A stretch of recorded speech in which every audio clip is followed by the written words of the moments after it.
Assalamu alaikum. My name is Rana Muhammad Zulkarnain. Today I'm going to discuss about Compton's effect. तो सबसे पहले तो हम Compton effect की थोड़ी सी हिस्ट्री देख लेते हैं। कॉम्पटन इफ़ेक्ट को आर्थर होली कॉम्पटन ने 1923 में ऑब्जर्व किया।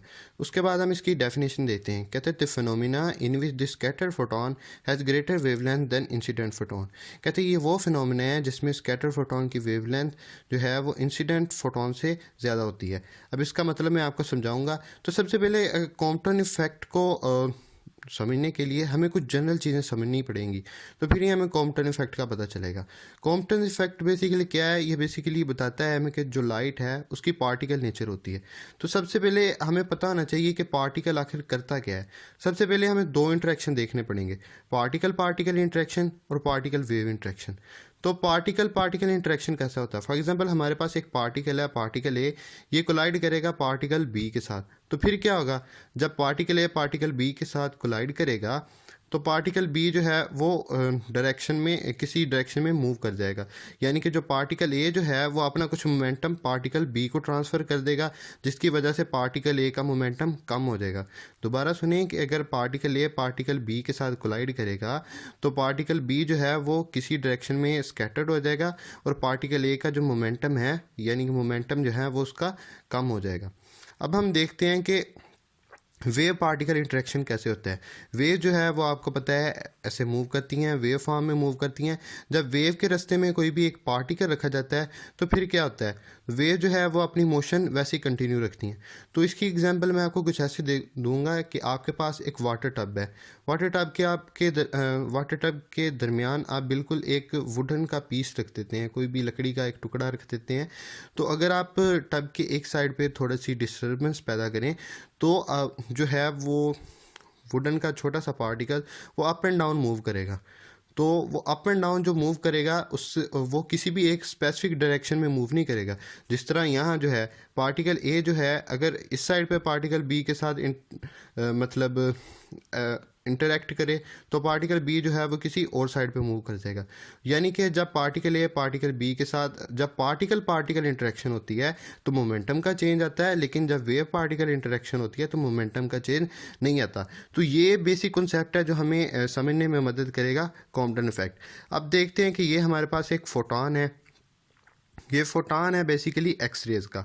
अब हमने एक्स रेज कॉम्पटन इफेक्ट में क्यों यूज़ की? क्योंकि आपको पता है कि एक्स रेज जो है, एक्स रेज की जो वेवलेंथ जो है वो बहुत स्मॉल होती है। इसकी वेवलेंथ जो स्मॉल होती है तो जब ये फोटोन के साथ टकराता है तो ये लॉन्गर वेवलेंथ बन जाती है। ठीक है, यहाँ हमने पढ़ा कि ये वो फिनोमेना है जिसमें scattered photon has greater wavelength, यानी जो ये जो स्कैटर फोटोन है इसकी वेवलेंथ ग्रेटर होती है देन द इंसिडेंट फोटोन। यानी ये इंसिडेंट फोटोन यानी कि ये जो इंसिडेंट फोटोन है इसकी वेवलेंथ जितनी कम होगी हम उतना कॉम्पटन इफेक्ट को ज़्यादा अच्छे तरीके से ऑब्जर्व कर सकेंगे। तो इसका मतलब हम कॉम्पटन इफेक्ट को बेसिकली दो रेज से ऑब्जर्व कर सकते हैं। One is with X rays and other is with gamma rays. तो हम बेसिकली एक्स रेज को यूज़ करते हैं। हम एक्स रेज को एक वुडन ब्लॉक के अंदर जिसमें जो है मोबाइल इलेक्ट्रॉन प्रेजेंट है, हमने एक्स रेज को उस पर स्ट्राइक किया। तो फिर हुआ क्या? तो जो हमारे पास स्कैटर फोटोन है, जो फोटोन है वो हमारा इस तरफ स्कैटर कर गया और जो हमारा इलेक्ट्रॉन है वो इस तरफ मूव कर गया। तो इसमें बेसिकली क्या हुआ? सेम आप देखें पार्टिकल पार्टिकल इंटरेक्शन हुई। तो हमें पता चला ये जो हमारे पास लाइट है यानी कि एक्स रेज है, जब इसने इलेक्ट्रॉन के साथ कोलाइड किया तो इसका मोमेंटम चेंज हो गया। जिस तरह यहाँ पे मोमेंटम चेंज हो गया, अगर ए बी के साथ टकराएगा तो बी किसी और डायरेक्शन में मूव कर देगा, ए किसी और डायरेक्शन में मूव कर देगा। सिमिलरली अब आप देखें कि यहाँ जो है एक्स रेज इसकी जो वेवलेंथ है वो स्मॉल होगी, क्योंकि हमने देखा है कि जो इंसिडेंट वेवलेंथ है, ये देखें इंसिडेंट वेवलेंथ वो हमेशा कम होनी चाहिए और जो स्कैटर्ड वेवलेंथ है वो हमेशा ज़्यादा होनी चाहिए, फिर ही हम कॉम्पटन इफेक्ट को ऑब्जर्व कर सकेंगे। तो ये है, और इन दोनों का जो डिफरेंस है यानी कि इंसिडेंट और स्कैटर का जो डिफरेंस है उसे डेल्टा लैम्डा कहते हैं, यानी कि कॉम्पटन शिफ्ट कहते हैं। तो ये बेसिकली इसीलिए हमने एक्सरेज और गैमा रेज को इस्तेमाल करते हैं इसमें, क्योंकि इन दोनों की जो है वो वेवलेंथ वो स्मॉल होती है, और जब ये स्मॉल वेवलेंथ के साथ इलेक्ट्रॉन से कोलाइड करते हैं तो फिर इनकी लॉन्गर वेवलेंथ बनती है, और ये स्मॉलर और लॉन्गर वेवलेंथ में डिफरेंस ज़्यादा होता है, जिसकी वजह से हमें उसे ऑब्ज़र्व करना बहुत ईजी रहता है। तो आप यहाँ से भी देख सकते हैं कि जैसे जैसे ये लैम्डा स्मॉलर होगा तो वैसे वैसे इसका मोमेंटम जो है वो डिक्रीज़ करेगा। तो आप देखें यहाँ लैम्डा जो है वो हमारा स्मॉलर है, हमारे पास होता है lambda is equal to h divided by p. तो हमारे पास यहाँ लैम्डा जो है वो स्मॉलर है, लैम्डा स्मॉलर है तो हमारे पास मोमेंटम क्या होगा, ग्रेटर। तो लैम्डा स्मॉलर है, मोमेंटम हमारे पास ज़्यादा होगा, तो यहाँ मोमेंटम जो है वो ज़्यादा है, और यहाँ लैम्डा जो है हमारे पास ज़्यादा है तो इसका मोमेंटम जो है वो कम होगा। तो यानी कि हमने यही देखा कि यहाँ पे भी जब स्ट्राइक के बाद मोमेंटम कम हो रहा है तो यहाँ पे भी स्ट्राइक के बाद मोमेंटम कम हो रहा है। तो यानी कि ये भी जो है हमारे पास एक पार्टिकल पार्टिकल इंटरेक्शन है। तो अब हम इसे नेक्स्ट देखेंगे। अब हम बेसिकली कॉम्पटन शिफ्ट की डेरिवेशन की तरफ आते हैं। तो ये है हमारे पास फोटॉन, जो हमारे पास इंसिडेंट फोटॉन है, ये है हमारे पास एक ग्रेफाइट का ब्लॉक जिसमें एक लूजरी इलेक्ट्रॉन अवेलेबल है। हम फोटॉन को इस इलेक्ट्रॉन के साथ स्ट्राइक करते हैं, तो जो इस फोटॉन की एनर्जी है वो है E is equal to H mu, या म्यू जो है इसे फ्रीक्वेंसी कहते हैं, और इसका मोमेंटम जो है वो एच म्यू डिवाइडेड बाई सी है। हमारे पास जब ये इलेक्ट्रॉन के साथ स्ट्राइक करेगा, इलेक्ट्रॉन की जो एनर्जी है वो है ई एम नॉट, यानी कि रेस्ट मास और एम नॉट सी स्केयर, और जो हमारे पास इसका मोमेंटम है वो ज़ीरो है। इसका मोमेंटम ज़ीरो क्यों है, क्योंकि momentum is equal to m v, और यहाँ पे जो इलेक्ट्रॉन है ये बिल्कुल रेस्ट पे पड़ा हुआ है। तो जब ये देखें कि P is equal to m v, तो यहाँ इलेक्ट्रॉन जो है वो बिल्कुल रेस्ट में पड़ा हुआ है, यानी इसकी वेलोसिटी जो है वो ज़ीरो है। जब ज़ीरो m से मल्टीप्लाई होगा तो ज़ीरो बन जाएगा, तो इसका जो मोमेंटम है वो इस वक्त ज़ीरो है। अब नेक्स्ट जो है ये जो हमारे पास फोटॉन है वो इलेक्ट्रॉन के साथ कोलाइड करेगा, तो ये हमारे पास जो फोटॉन है वो इस साइड पे स्कैटर्ड हो जाएगा, और जो हमारे पास इलेक्ट्रॉन है वो इस साइड पे स्कैटर्ड हो जाएगा।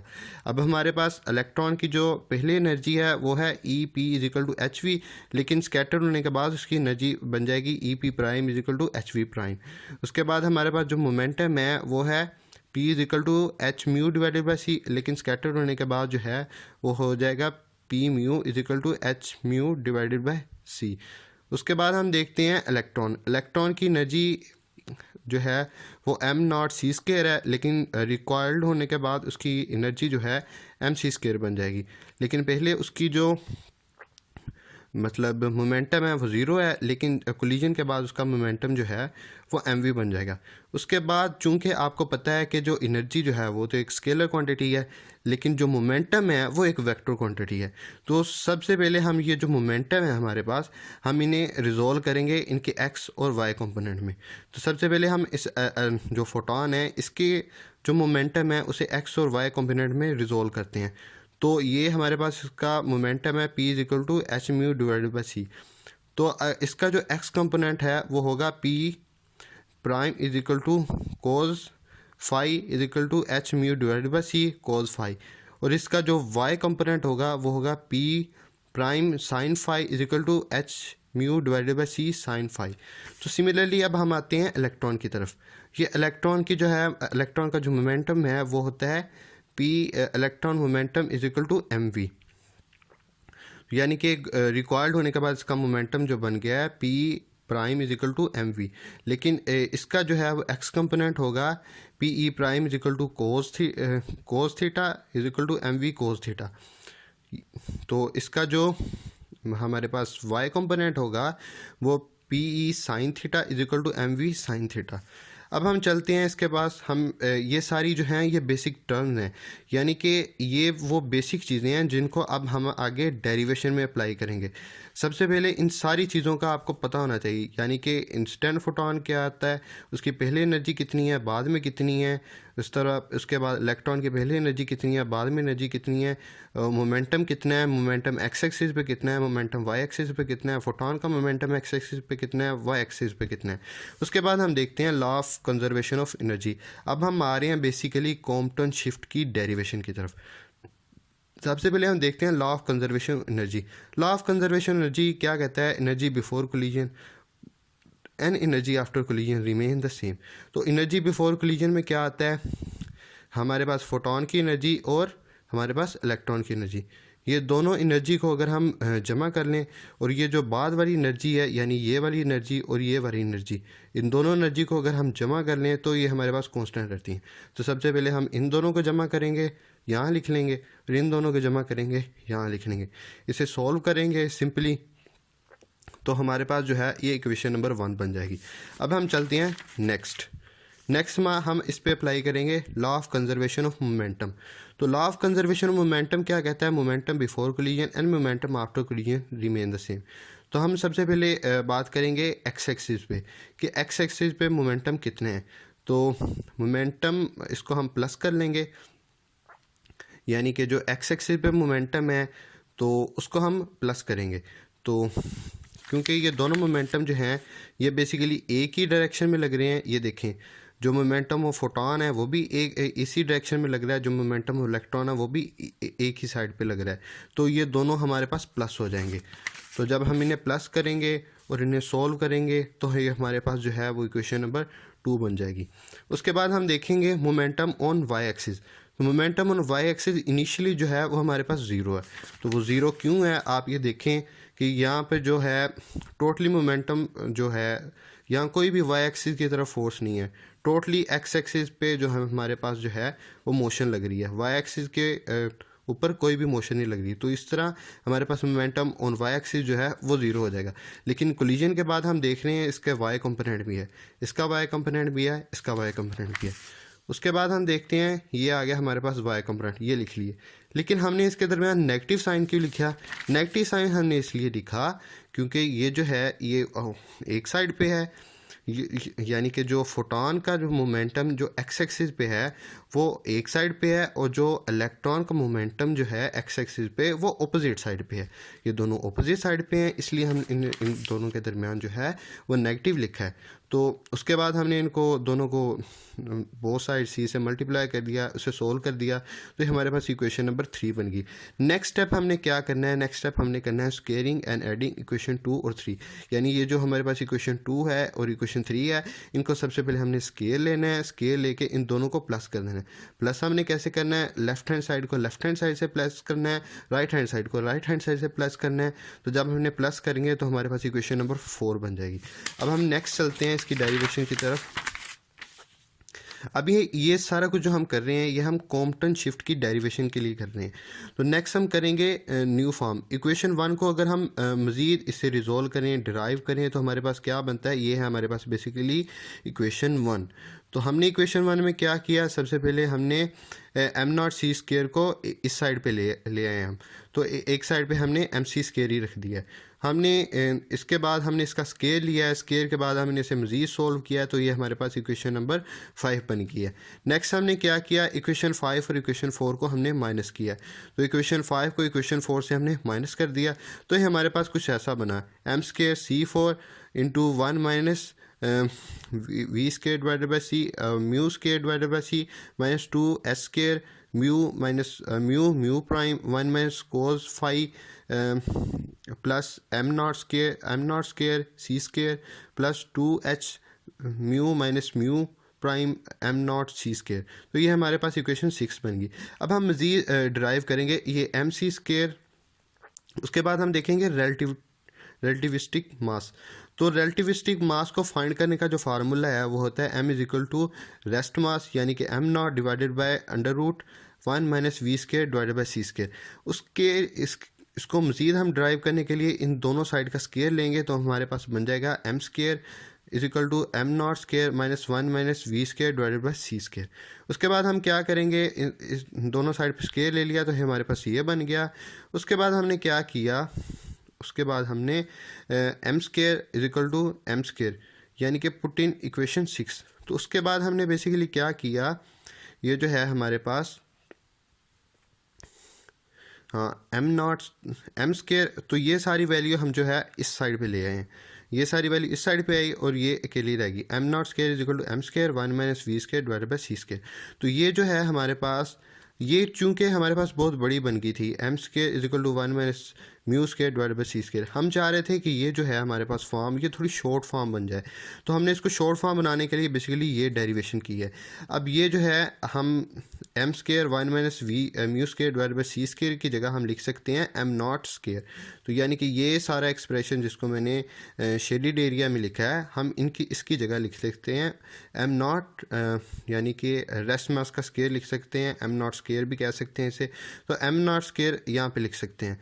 तो ये वैल्यू की जगह हमने एम नॉट स्केयर पुट किया यहाँ पे, तो ये हमारे पास जो एक्सप्रेशन 6 जो है वो कुछ ऐसा बन गया, m naught square c square, उसके बाद -2 s square mu minus mu prime 1 minus cos phi plus m not c square plus 2 h mu minus mu prime m not c square. उसके बाद एम नॉट सी स्केयर से cut गया। उसके बाद हमने इसे मज़ीद रिजॉल्व किया, तो ये हमारे पास इक्वेशन नंबर 7 बन गई। अब हम चलते हैं थोड़े से नेक्स्ट पार्ट की तरफ। नेक्स्ट पार्ट है हमारे पास, हम जानते हैं कि जो है lambda is equal to c divided by mu. Mu जो है ये हमारे पास फ्रीक्वेंसी है, और हम ये भी जानते हैं mu prime is equal to c divided by mu prime. Lambda prime is equal to c divided by mu prime. तो हम इसके बाद डेल्टा लैम्डा फाइंड करते हैं। डेल्टा लैम्डा हमें पता है कि लैम्डा प्राइम माइनस लैम्डा के इक्वल होता है, यानी कि c divided by mu prime minus c divided by mu. उसके बाद हम इसे मज़ीद सॉल्व करेंगे और सी को नीचे ले आए, या डेल्टा लैम्डा की जगह लैम्डा प्राइम माइनस लैम्डा लिख लिया, तो ये हमारे पास सोल्व करके हमारे पास इक्वेशन नंबर 8 बन गई है। अब हम नेक्स्ट क्या करेंगे, नेक्स्ट हम from equation 7 to 8 equation 7 to 8 करेंगे, यानी कि इक्वेशन 7 और 8 देख लेते हैं। ये हमारे पास इक्वेशन 8 और ये है हमारे पास इक्वेशन 7 बनेगा। अब ये आ गई हमारी इक्वेशन 7, ये आ गई हमारी इक्वेशन 8। तो ये mu minus mu prime divided by mu prime, ये दोनों जो हैं हमारे पास सेम है, यानी कि हम इन्हें कंपेयर कर सकते हैं। तो म्यू माइनस म्यू प्राइम ये दोनों चीज़ें सेम है, तो इसका मतलब ये और ये भी सेम होगा। तो अब हम इन्हें ऐसे लिख सकते हैं, lambda minus lambda divided by c is equal to mu minus mu prime divided by mu minus mu prime. तो ये हमारे पास इक्वेशन 8। इन दोनों को जब हम कंपेयर करेंगे 7 और 8 को, तो हमारे पास बन जाएगा lambda prime minus lambda divided by c is equal to lambda divided by m not c square into 1 minus cos phi. उसके बाद हमारे पास डेल्टा लैम्डा जो कि हमारे पास कॉम्पोनेंट शिफ्ट है, वो हमारे पास बन जाएगा lambda prime minus lambda is equal to h divided by m not c y minus cos phi. तो ये हमारे पास जो एक्सप्रेशन है ये कॉम्पोनेंट शिफ्ट का एक्सप्रेशन है। तो हमारे पास ये जो वैल्यू है ये हमारे पास सेम रहेगी, यानी रेस्ट मास जो है वो भी सेम रहेगा, स्पीड सी जो है वो स्पीड ऑफ लाइट है वो भी सेम रहेगी, और ये जो हमारे पास एच है यानी कि प्लैंक कांस्टेंट है ये भी सेम रहेगा। तो उसके बाद इसकी वैल्यू होती है 6.63 मल्टीप्लाई 10⁻³ जॉल पर सेकंड। उसकी दिस इज़ कॉम्पोनेंट शिफ्ट, तो ये वैल्यू जो है वो सेम रहेगी। इनको अगर हम सोल्व करें तो इनका आंसर निकलता है 0.0242। तो ये है हमारे पास, इन सब की जगह हम लिख सकते हैं लैम्डा सी, यानी H divide by M not C की जगह हम लिख सकते हैं लैम्डा सी, और इसको अगर हम सोल्व करें तो आंसर हमारे पास निकलता है 0.0242, और इसे हम कहते हैं कॉम्पटन्स वेवलेंथ भी कहते हैं। उसके बाद अगर हम ये कॉम्पटन्स वेवलेंथ की जो वैल्यू है, क्योंकि ये सारी कांस्टेंट है, अगर हम इसकी जगह कॉम्पटन वेवलेंथ की वैल्यू पुट कर दें तो हमारे पास बनता है 0.0242 1 माइनस कोस फाई। तो जो फाई है हमारे पास, ये है हमारे पास स्कैटरिंग एंगल। तो ये हमारे पास कॉम्पोनेंट शिफ्ट का एक्सप्रेशन जिन्हें हम ड्राइव करना चाह रहे थे। अब हम मज़ीद इसके कुछ केसेस पढ़ेंगे। इसके 3 केसेस हैं। तो सबसे फर्स्ट केस ये है कि जो हमारे पास फाई जो है, अगर हम फाई की जगह 0 पुट करें तो फिर क्या होता है। अगर हम फाई की जगह 0 पुट करें तो हमें पता है कि कोस 0 जो है वो 1 के इक्वल होता है। 1 माइनस 1 0 हो जाएगा, तो हमारे पास होल वैल्यू जो है वो 0 हो जाएगी।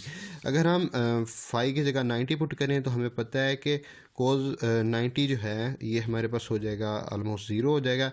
1 माइनस 0 जो है वो 0 होता है, तो हमारे पास वैल्यू बन जाएगी वही 0.0242।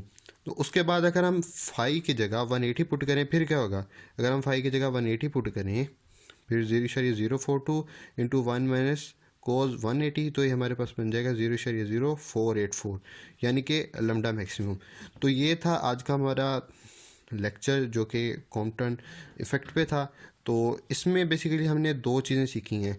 एक तो हमने ये पढ़ा कि हमारे पास जो कॉम्पटन इफ़ेक्ट जो है वो इस चीज़ को प्रूव करता है कि जो लाइट जो है वो मैटर है, यानी कि लाइट जो है वो वेव भी है और वेव के साथ साथ मैटर भी है, क्योंकि जब वो कोलाइड करती है तो उसके दौरान उसका मोमेंटम भी चेंज होता है।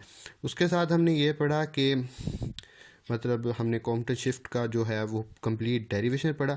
फिर हमने देखा कि जो हमारे पास कॉम्पटन इफ़ेक्ट जो है ये हमेशा उसी वक्त ऑब्जर्व करता है जब जो इंसिडेंट जो फोटोन है, इंसिडेंट फोटोन, उसकी जो वेवलेंथ है वो बहुत कम हो। वेवलेंथ कम हो यानी कि हमने पढ़ा है कि हमारे पास ये होता है,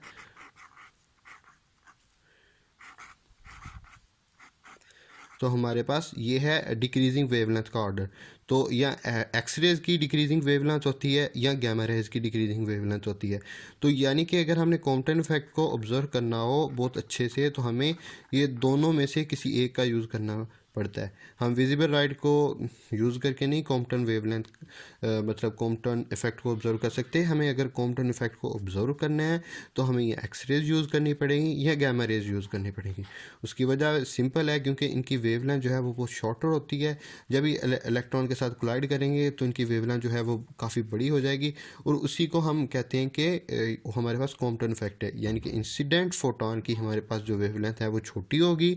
जब हमारे पास वो इलेक्ट्रॉन से कोलाइड करेगी तो उसकी वेवलेंथ जो है वो बड़ी हो जाएगी। यही हमारे पास कॉम्पटन इफेक्ट है। तो जब इनकी वेवलेंथ शुरू में काफ़ी छोटी होगी, जब ये कोलाइड करेंगी इनकी वेवलेंथ काफ़ी बड़ी हो जाएगी। तो इस तरह हमें कॉम्पटन इफेक्ट को ऑब्जर्व करने में बहुत ईजी आ जाएगा। तो ये था आज का हमारा टॉपिक। अगर आपको किसी किस्म का क्वेश्चन हो तो आप पूछ सकते हैं।